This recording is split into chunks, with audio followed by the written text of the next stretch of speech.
அண்மைச் செய்தி.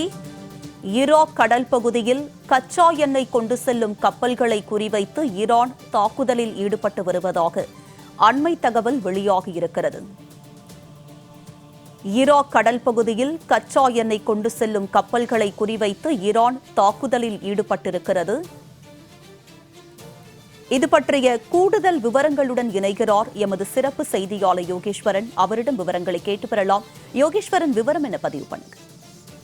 உமா, ஏற்கனவே இந்தியா உட்பட பல்வேறு உலக நாடுகள்ல கச்சா எண்ணெய் பற்றாக்குறை ஏற்பட தொடங்கி இருக்கக்கூடிய நிலையில அதனை வேறு வழிகள் மூலமாக வரவைப்பதற்கான முயற்சிகளை பல்வேறு நாடுகளுடைய அரசுகள் மேற்கொண்டு வராங்க.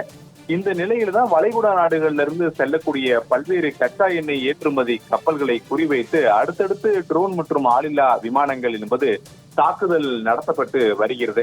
ஈராக் கடல் பகுதியில் இருக்கக்கூடிய கடல் எல்லையில வைத்து இன்று அதிகாலை இந்திய நேரப்படி 4 மணிக்கு 2 எண்ணெய் கப்பல்கள் மீது ஆளில்லா ட்ரோன்களை கொண்டு தாக்குதல் நடத்தப்பட்டு இருக்கிறது.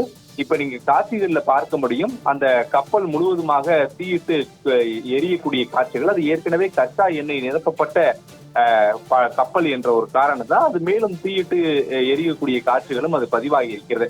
ஈராக் கடல் பகுதிகளில் மார்ஷல் தீவுகள் கொடியோடு கூடிய சேஃப்டி விஷ்ணு அப்படின்ற ஒரு எண்ணெய் கப்பலும், அதே போல மால்டா நாட்டு கொடியோடு கூடிய ஜெப்ரிரோஸ் அப்படின்ற ஒரு எண்ணெய் கப்பல், 2 கப்பல்கள் மீது இந்த தாக்குதல் என்பது இந்திய நேரப்படி 4 மணிக்கு நடத்தப்பட்டிருக்கிறது. இந்த உடனே ஈராக் அதனுடைய எண்ணெய் வளங்களை உடனடியாக முழுவதுமாக மூடுவதாக அறிவிக்கப்பட்டிருக்கிறது. அதே நேரத்துல ரெஸ்கியூ ஆபரேஷன் அப்படின்றது நடந்துட்டு இருப்பதாக ஈராக் ஊடகங்கள் பதிவு செய்திருக்கக்கூடிய அதே நேரத்துல வளைகுடா நாடுகள் எல்லையை கடந்து செல்லக்கூடிய கப்பல்கள் மீது நாங்கள் தாக்குதல் நடத்துவோம் என்று ஈரான் மீண்டும் எச்சரிக்கை விடுத்திருக்கிறது. ஆனால் அதுல ஒரு விஷயத்தை கவனிக்கணும். ஒரு பக்கம் கடல் பகுதிகளில் செல்லக்கூடிய டேங்கர்களை குறிவைத்து மட்டுமே ஈரான் தாக்குதல் நடத்துகிறது. நேற்று இந்திய நேரப்படி மாலை 5 மணி அளவுல ஒமான் கடல் எல்லையில் இருக்கக்கூடிய ஒரு எண்ணெய் சேமிப்பு கிடங்கின் மீது ஒரு திடீர் தாக்குதல் நடத்தப்பட்டது.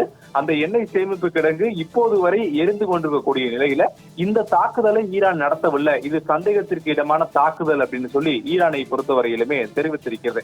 தற்போதைய சூழல்ல உலக நாடுகள் பலவற்றுக்கும் கச்சா எண்ணெய் கிடைப்பதுல ஒரு பெரும் சிரமம் நீடித்து வரக்கூடிய நிலையில வளைகுடா நாடுகள்ல இருந்து கச்சா எண்ணெயோடு புறப்படக்கூடிய கப்பல்கள் மீது அடுத்தடுத்து ட்ரோன் ஏவுகணை தாக்குதல் மற்றும் அதே போல ஆளில்லா விமானங்களை கொண்டு தாக்குதல், படகுகளை வெடிபொருட்களை நிலப்பி ஆளில்லா தாக்குதல் நடத்துவது என்பது அதிகரித்து வருவது மீண்டும் இந்த கச்சா எண்ணெய் பற்றாக்குறையை இன்னும் அதிகரிக்கவோ அல்லது கப்பல் போக்குவரத்தை முழுமையாக நிறுத்தக்கூடிய அபாயமோ இருக்கிறது என்றுதான் சர்வதேச செய்திகளிலிருந்து நாம் தெரிந்து கொள்ள முடிகிறது. உமா, விரிவான விவரங்களுக்கு நன்றி யோகேஸ்வர்.